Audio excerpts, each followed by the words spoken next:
I want to talk about wrestling. So if you are not here for the pro wrestling talk, which judging by my analytics, whenever I do a wrestling related video is most of you, no hard feelings. I completely get it. But if you're not interested in hearing me talk about wrestling, please feel free to stop paying attention. You don't have to watch this. I completely understand.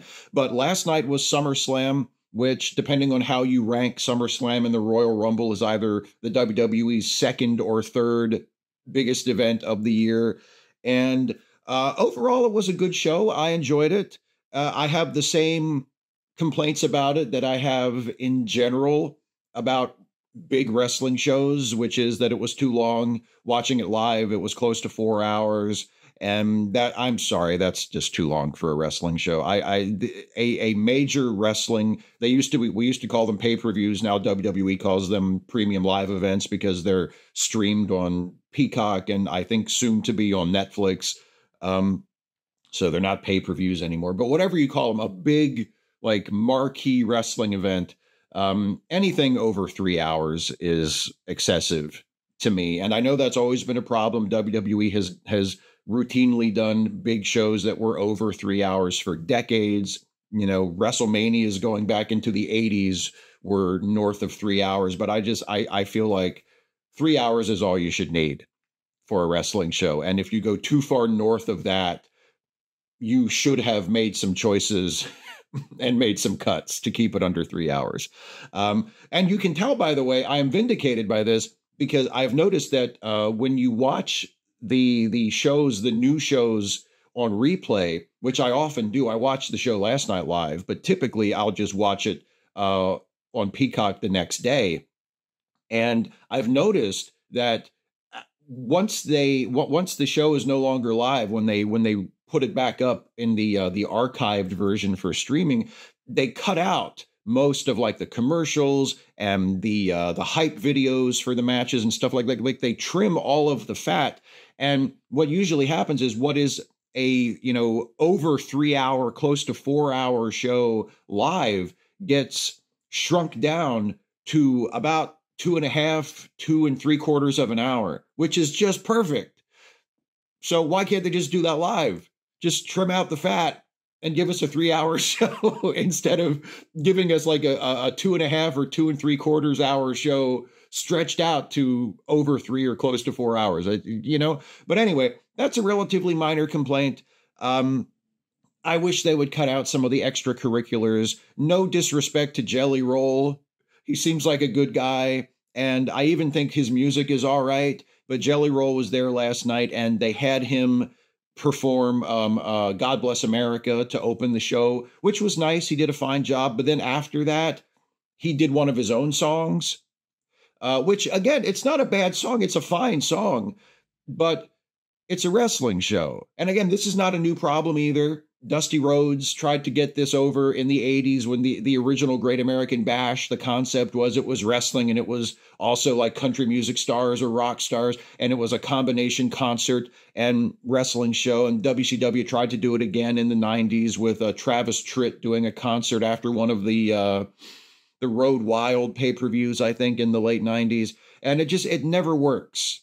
I mean, maybe sometimes it's all right if the live music act is there because they do the wrestlers' entrance music and it's like a WrestleMania or another big show and they're performing the entrance music live as a part of the wrestlers' entrance as they're coming down. I mean, I still think most of the time it's better to just play the recorded version of the entrance music, but at least that makes sense in context. It's like, oh, hey, back in the day, Triple H sometimes would have Motorhead actually there playing his theme. And it was like, okay, that makes sense. Or, at WrestleMania, Rhea Ripley had the band there live to play her entrance music as she came to. It makes sense in that context. I still think it's probably better to just play the typical entrance music, but at least that makes sense. But having the musical act come out at the beginning of the show or in the middle of the show and just play a song like they're the musical guest on the Tonight Show or something, or they're the musical guest on Saturday Night Live, that just has never made sense to me. Who has ever bought a ticket to a wrestling show to watch a band play a song, right? Who's ever bought a wrestling pay-per-view or sat down to watch a wrestling event on TV or streaming or whatever because they heard that, Jelly Roll was going to be there performing. Like I don't think that's ever happened.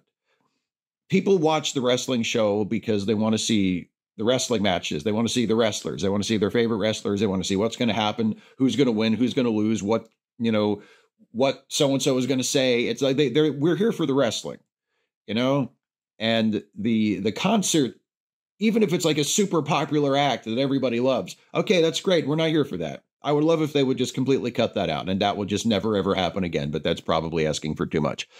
And as far as the booking, I felt like some of the booking was a little repetitive last night. There were, I think, almost every match ended with some kind of interference finish, or there were 2 matches that ended with a shocking heel turn where somebody turned on somebody else. And there's just in one, even on a long show, having the same thing happen more than once, it feels repetitive and it feels lazy, and it feels like they should have come up with another way to get there. I didn't have any big argument with any of the results, but how they got there occasionally, I was scratching my chin and going, I don't know if that was the best move. But overall, it was a good show. It was a good show.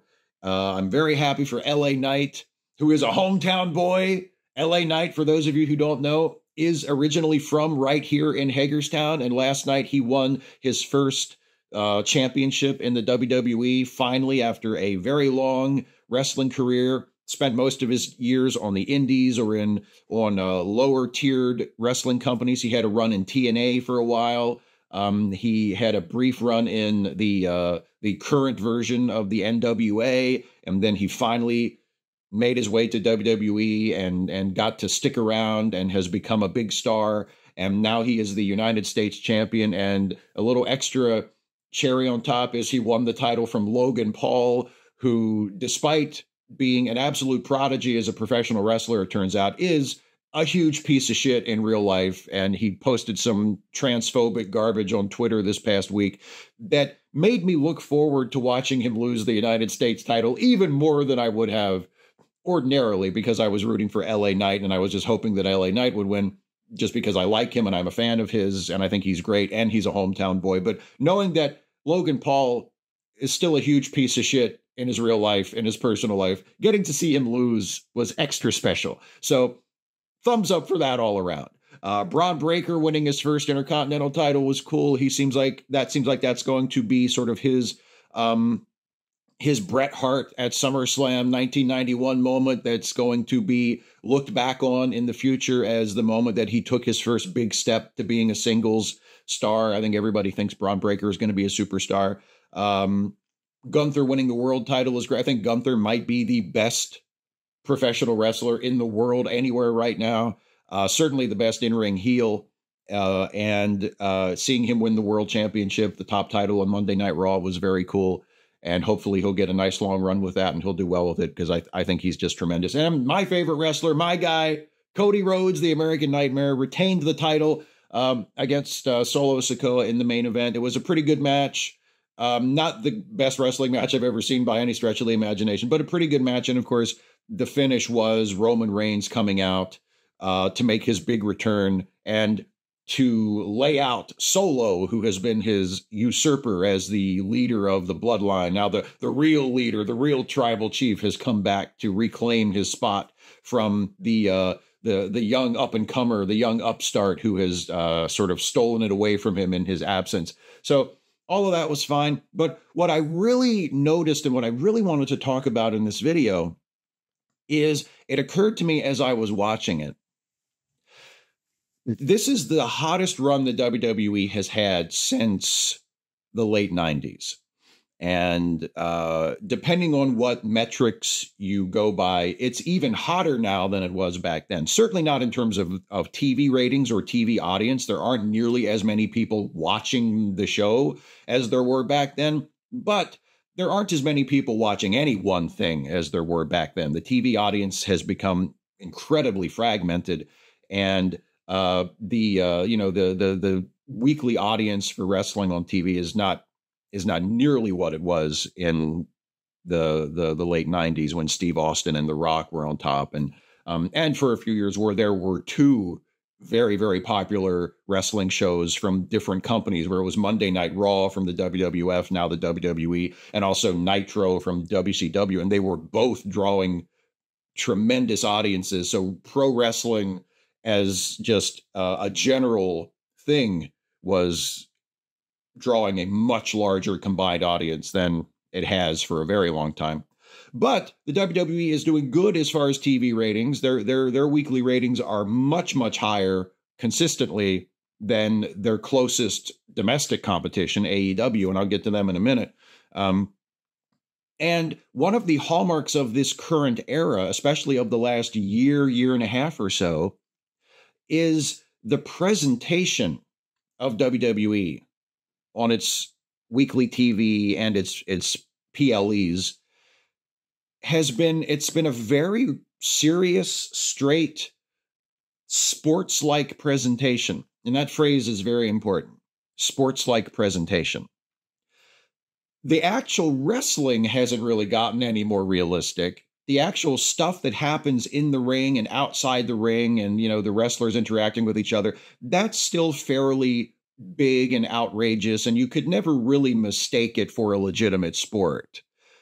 But the presentation of it, the way it's shot, the camera work, the editing, the graphics, the announcing, the sort of overall tone that is taken when this is presented to the audience has become very straight and very serious and very slick and very sports-like. It feels like you're watching like a Major League Baseball game or an NBA game or something that is being presented like it's a legitimate sport, even though when you watch it, it's clearly not.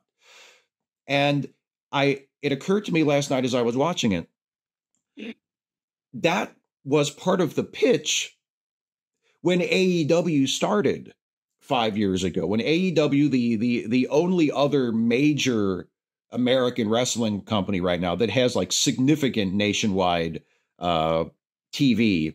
There's also TNA. TNA is still plugging along and TNA is doing fine in its little niche, but TNA is not like a major threat or a major competition to WWE, and neither is AEW, to be quite honest. But AEW is the closest to that we have right now. And when AEW was about to premiere about 5 years ago, one of the pitches for AEW to the audience, one of the reasons why we as wrestling fans were told, you're going to want to watch this new company, you're going to want to watch AEW, it's going to be better than WWE, it's going to be different than WWE, it's going to satisfy a desire in the audience that is not being met by WWE, is they said this is going to be a sports-based presentation. It's not going to be goofy like the WWE. It's not going to be outlandish and cartoonish like the WWE. It's not going to be like a bad reality show like the WWE. All of the problems with WWE at the time, and those were all legitimate criticisms about the WWE's presentation at the time. 5 years ago, the WWE was all of those things and a lot more. And part of the selling point of AEW was, we're not going to do that. We're going to do a serious sports-based presentation for our product. And then AEW debuted, and it was not that at all. Like, you could point out various things AEW did and still does that set it apart from WWE, but it has never been a sports-based presentation. You could never have watched an AEW show, whether it's one of their weekly TV shows or one of their pay-per-views, and say, oh, this feels like a real sport. The way it's presented on TV feels like a real sport. It's never remotely been that. That promise was broken from the first moment that AEW presented a televised event. They've never gotten anywhere close to that. And ironically, it's the WWE that now, in its current era, is doing that more than it ever has, more than arguably any American professional wrestling company ever has, in terms of just the artistic presentation of it. It feels more like they're showing it to you as though it is a real legitimate sport, more so than any other wrestling company in the United States, in North America, ever has, certainly on a national basis. And they are succeeding beyond anyone's wildest dreams. I mean, their live event ticket sales are through the roof, are maybe better than they've ever been on a consistent basis. Their TV ratings, again, not historically high, but are much higher than their competition. Like AEW basically hasn't even drawn 1 million viewers for an average audience for its flagship show. And I don't even know how long. It's been a year, maybe 2 years. Like, it's been a really long time since AEW has cracked an average nightly audience of 1 million viewers for an episode of Dynamite, its flagship weekly show. WWE routinely goes well over 2 million. For SmackDown, it almost always goes over 2 million. For Raw, sometimes it reaches 2 million, but usually it's in the 1.5 to 1.8 kind of area. WWE's Tuesday night show, which is NXT, its developmental show, where it usually doesn't have any of the big recognizable marquee stars on it, has gotten to a point where it is basically at parity with AEW Dynamite in terms of the ratings, where it doesn't draw a bigger rating, but it draws a comparable rating virtually every week. So WWE is red hot, and it's doing it in part because it has this serious sports-based presentation. And I find that, like I said, I find it a little ironic that the company the sports-based presentation of AEW was meant to be a response, a counterpoint to how WWE was presenting its product at the time. AEW never actually did that.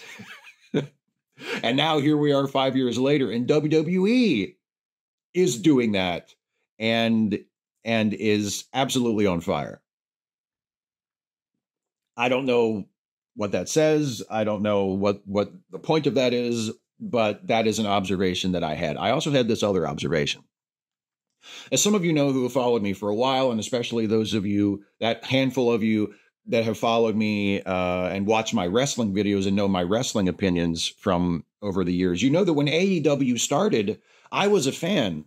I was excited about AEW because I was very disillusioned with WWE at the time, both because of the quality of its main roster product and because of the nature of the company, the character of the company, the support of the McMahon family for the Trump administration, and Linda McMahon actually being a member of Trump's cabinet, Vince McMahon being an open financial and political supporter of Donald Trump, and just the company's just really shitty history and also present, the way it treats the wrestlers, the working environment, just everything about the company was just off-putting and gross and uncomfortable. And I did not want to watch it anymore. And so I didn't watch WWE for a very long time.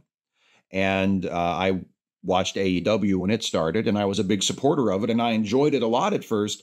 But eventually, the new car smell kind of wore off, the novelty wore off, and I realized I really didn't like most of this. I didn't like the style of wrestling. There were some very talented wrestlers there, but I felt like they weren't being used to their full potential. I felt it seemed like there was not a captain of the ship, that the owner and founder and head creative person of the company, Tony Khan, even though he seems like a really nice guy and a really good guy in his personal life, and he's probably the best case scenario for a billionaire that there can be. Like, he's a rich kid from a rich family, but he seems, for the most part, to be a good person. There haven't been any scandals. There haven't been any deep, dark secrets dragged out of the closet about him.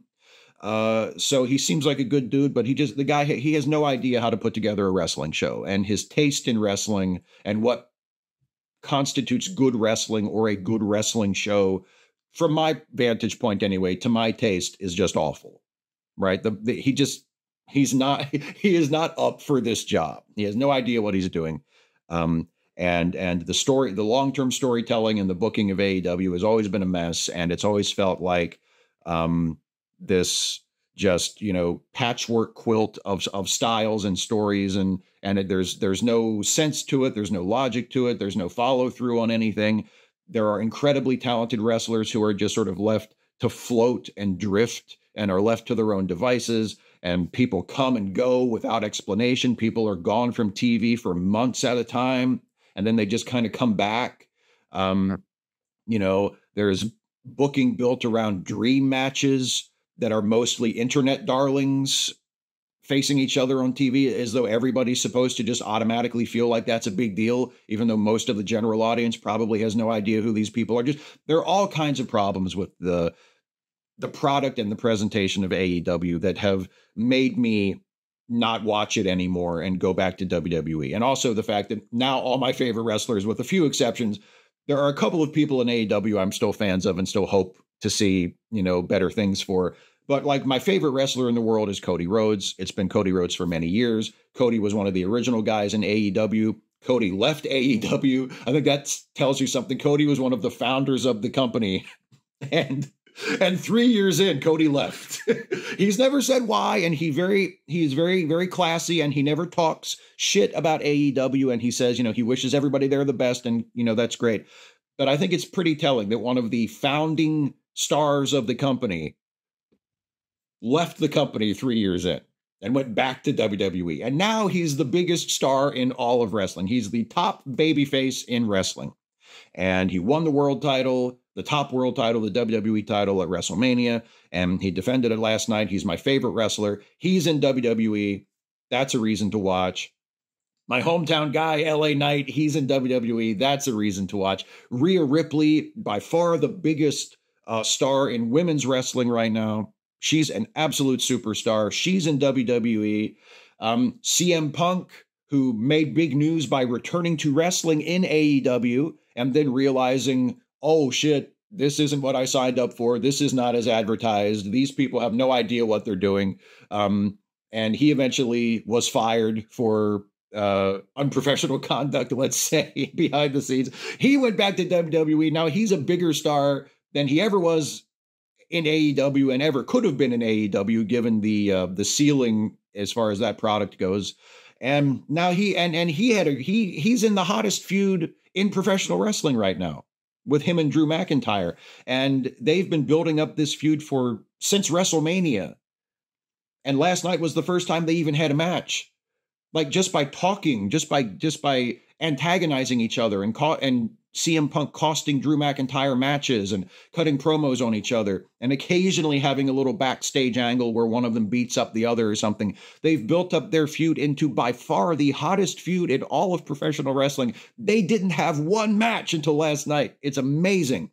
And another thing I realized, besides the sports-based presentation, as far as why I'm so into WWE right now, and I could not care less about anything that's happening in AEW, is AEW recently had a match on their weekly Dynamite show that was their top heel, MJF, really the best wrestler they have in that company right now. MJF is incredible. He's a great heel. He's great in the ring. He's, if he were to jump to WWE, I think he would be a huge star. He had a match with Will Ospreay, who is also a fantastic talent, is a physically, athletically, an incredible wrestler. And MJF and Will Ospreay had a match that went almost an entire hour. It was almost a 1 hour draw, but they did a finish where MJF snuck out the win with like 2 seconds left in the time limit. And so they go the entire hour. The first hour of the TV show is just their match. It was a very good match. I have no substantial criticism of the match, as it was. It was, both guys did a great job, very well wrestled, very well structured, some really nice spots. It built very nicely. There was some little character stuff in there about Will not wanting to use a particular move that's very dangerous that he swore he would never use again. And then he was tempted to use it against MJF to finish him off, but then he couldn't bring himself to do it and he ended up losing the match. And, there was good stuff in it. It was a good match. It was a very good match. I just didn't care who won. I wasn't emotionally invested in it. I was watching it and I was very impressed as a wrestling fan, as a critic of wrestling, as someone who's watched wrestling with an eye for these sorts of details for most of my life. I liked and appreciated a lot of it, and I greatly admired the performance of both wrestlers, but I was not emotionally invested in it at all. It didn't make me feel anything.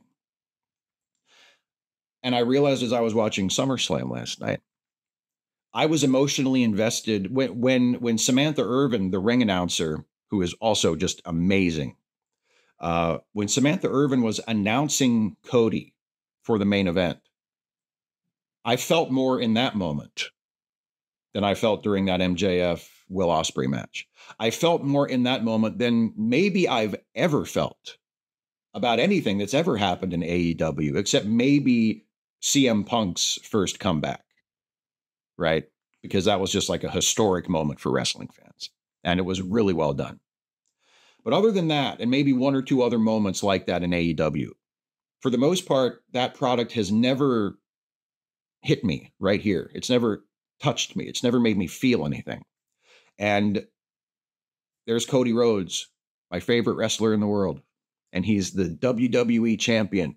And he's standing there in the ring. And they've got this amazing, like, high-res, high-frame rate camera that they use now. Again, the presentation is just amazing. It's just incredible that they use for the ring introductions. And there's Cody standing there. And there's a stadium full of people, like 56, 57,000 people, whatever they had there for SummerSlam last night. The Cleveland Browns football stadium. And there's Cody Rhodes with the big belt and his robe and, and his opponent. He is the reigning and defending undisputed WWE champion from Atlanta, Georgia, the American Nightmare, Cody Rhodes. And I'm more emotionally invested in that moment and in the reaction that Cody gets from that crowd and seeing how over he is and seeing how much those people love him. And knowing that even though I know it's all a work, I know that it's not a real sport. I know that the finish to this match has been predetermined and they're not really having a fight and it's not a real athletic competition, just as you would be invested in the story of your favorite character in a movie or a TV show. I'm emotionally invested in Cody in this match, and I want Cody to win. As I sit there watching as a fan, I want Cody to win. I'm invested emotionally. And I'm just not invested emotionally in anything that happens in AEW. And I wasn't even when I was still watching it on a regular basis. And that's the biggest reason why WWE is so far ahead of AEW right now, creatively and commercially and in terms of popularity, I think. And I think that sports-based presentation, to try and tie this all together, is a big part of that.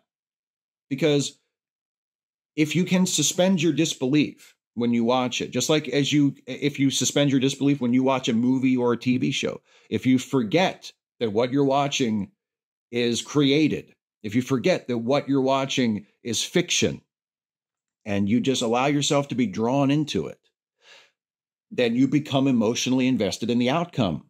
And you want certain characters to win and certain characters to lose. You want certain characters to succeed and certain characters to fail.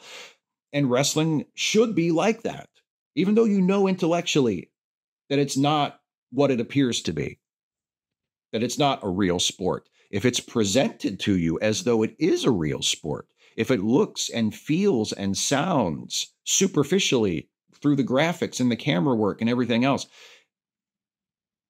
like a real sport would, and you just relax and watch it on that level, and it feels like you are watching a real sport, even though the things that are happening are, again, ridiculous and would never happen in a real sport. If you can watch it on that level and it doesn't do anything to throw you out of that or to shake you out of that, you can become emotionally invested in it. And you can get to the point like I have where you're more into seeing the ring introduction for your favorite wrestler than you are in entire weeks, months, years worth of stuff that has ever happened in the other company, which ironically promised sports-based presentation before it started and then never even tried to deliver on it.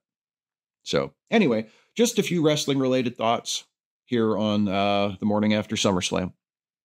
That's all. Thanks for watching, everybody. Bye.